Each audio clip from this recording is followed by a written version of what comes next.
विद्ये विधातृविषये कात्यायनि काळि कामकोटिकळे भारति भैरवि भद्रे शाकिनि शाम्भवि शिवे स्तुवे भवती।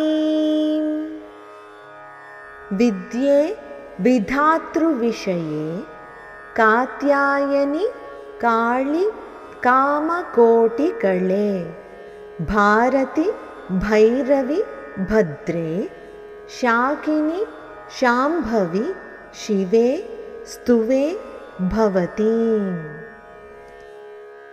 బ్రహ్మదేవుని సృష్టి సామర్థ్యానికి మూలమైన బ్రహ్మ విద్యా స్వరూపిణి, కామకోటి పీఠాన్ని అధిష్ఠించి ఉన్న కామకళా స్వరూపిణి అయిన ఓ కామాక్షీదేవి, జగన్మాతవైన నిన్ను కాత్యాయని, కాళి, భారతి, భైరవి, భద్రే, శాకిని, శాంభవి, శివే అని నేను స్తుతిస్తున్నాను. ఇప్పుడు మరొకసారి శ్లోకాన్ని చదువుకుందాం. విద్యే విధాతృవిషయే కాత్యాయని కాళి కామకోటికళే భారతి భైరవి భద్రే శాకిని శాంభవి శివే స్తువే భవతి।